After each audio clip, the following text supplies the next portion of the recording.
आध्यात्मिक साहित्याचा खजिना सॉनिक ऑक्टेव्ह श्रद्धा ॲपवर उपलब्ध. ॲप डाउनलोड लिंकसाठी डिस्क्रिप्शन पहा. नमस्कार.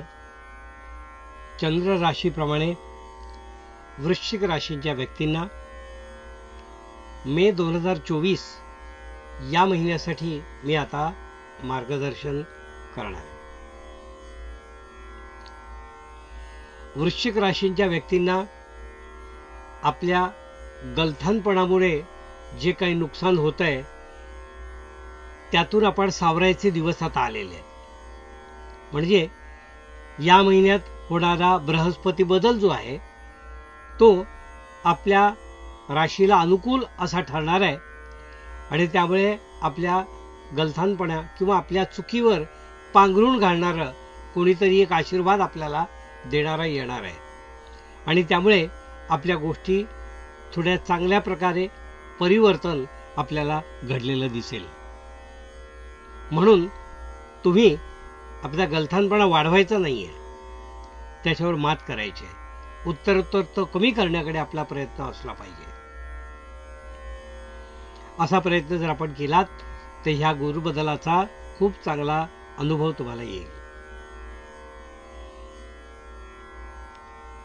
उत्तरार्ध जो आहे तो आपल्याला अनेक गोष्टींनी अनुकूल असा दिसून येत आहे.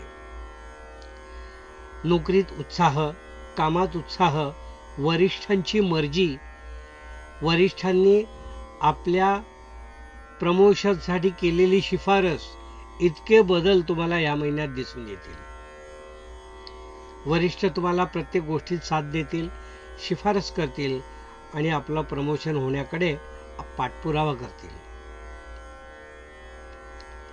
ज्यांना नोकरीत स्वतः बदल हवाय किंवा नोकरीत बदल करून घ्यायचा आहे त्यांना सुद्धा या महिन्यात स्वप्रयत्नाने ते करता येईल. आयती संधी येणार नाही पण आपल्या प्रयत्नाने ते होऊ शकेल. पण आपला प्रयत्न तसा असायला हवा आणि त्या दृष्टीने आपली पावलं उचलायला हवी. या जर गोष्टी गेल्यात तर तुम्हाला खूप चांगले दिवस, परिवर्तनाचे दिवस आता येतील. वृश्चिक राशीच्या व्यक्तींना मी असं सांगू इच्छितो की या महिन्यामध्ये झोप कमी होणे, त्याचप्रमाणे उशिरा जेवणे, वेळीअवेळी खाणे यामुळे आपले पोट बिघडण्याची शक्यता जास्तीत जास्त दिसून येते.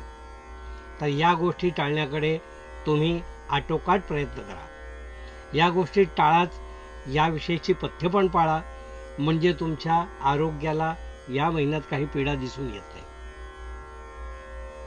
आरोग्य चांगलं असेल तर हा अनुभव जो ग्रहबदलाने होणार आहे तो तुम्ही अनुभवू शकता.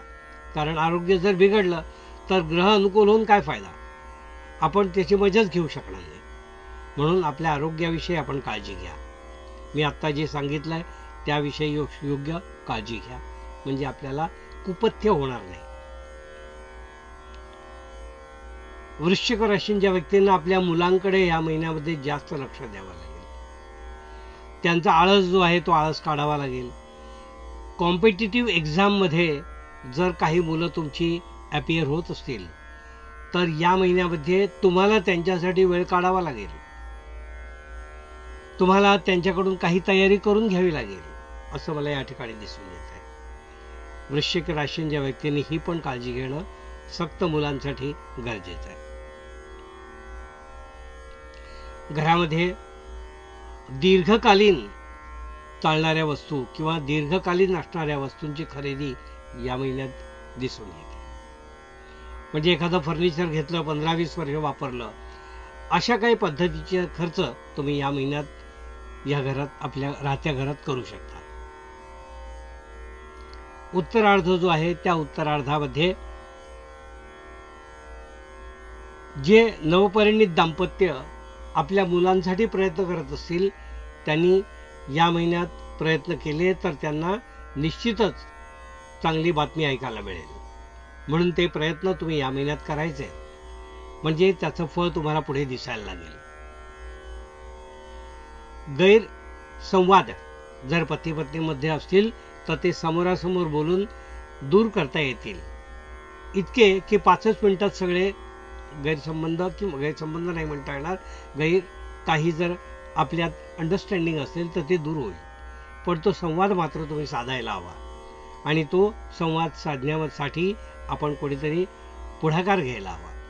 तर तो जर घेतला तर असे प्रसंग निर्माणच होणार नाहीत आणि सगळं काही गोड होईल. वृश्चिक राशीच्या व्यक्तींना मी असं सांगू इच्छितो की या महिन्यामध्ये नोकरी धंदा उद्योग करणाऱ्या व्यक्तींना, मी पूर्वी सांगितलंच आहे, पुन्हा एकदा सांगतो की धंदा करणाऱ्या व्यक्तींना आणि स्वउद्योग करणाऱ्या व्यक्तींना स्वतःहून नवीन संधी चालून येतील. परदेशामधून काही आपल्या कामाची विचारणा होईल, तर ती सुद्धा विचारणा झाल्यास आपण त्यांना योग्य ट्रीटमेंट द्या, त्यांच्याकडे योग्य त्यांच्या ज्या गरजा आहेत त्या पूर्ण करण्याचा प्रयत्न करा.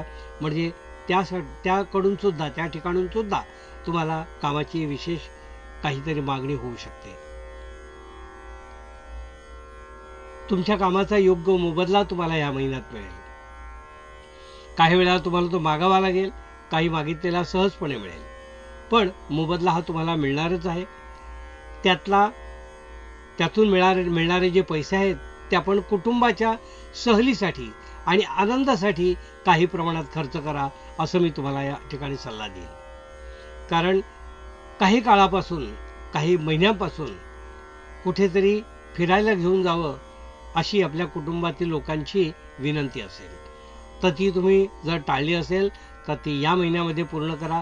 कारण आर्थिक बाबतीत काही तुम्हाला चणचण भासणार नाहीये, हे तुम्ही सहज करू शकता. धार्मिक बाबतीत जर विचार केला तर तुमची आध्यात्मिक प्रगती या महिन्यात चांगली दिसून येत आहे. त्याची बैठक चांगली आहे, फक्त आपण वेळ काढायला हवा. तो वेळ काढला तर ते सुद्धा बैठक तुमची छान जमून येईल. कलाकारांना हा महिना फायद्याचा दिसून येतो. आपली कलाकारी सादर करण्यासाठी परगावी प्रवासाचे योग दिसून येतात. विविध ठिकाणी जाऊन आपली कला सादर करण्याचा एक योग तुम्हाला या महिन्यात दिसून येतोय आणि तो तुम्ही अवश्य करावा, असं मी या ठिकाणी तुम्हाला सांगेन. उत्पन्न तुमचं योग्य ते राहणार आहे आणि त्याकडे योग्य ते आपण लक्ष द्या. त्याप्रमाणे त्याच्यात योग्य ते सेव्हिंग तुमचं जे आहे तेही करा. कुटुंबासाठी वेळ द्या. म्हणजे अशा अनेक बाबतीत आनंददायी महिना हा वृश्चिक राशीच्या व्यक्तींना बऱ्याच महिन्यानंतर अनुभवायला येतोय आणि तो बृहस्पतीच्या बदलांनी होतोय, हे लक्षात असू द्या. हे होतं वृश्चिक राशीच्या व्यक्तींना मार्गदर्शन.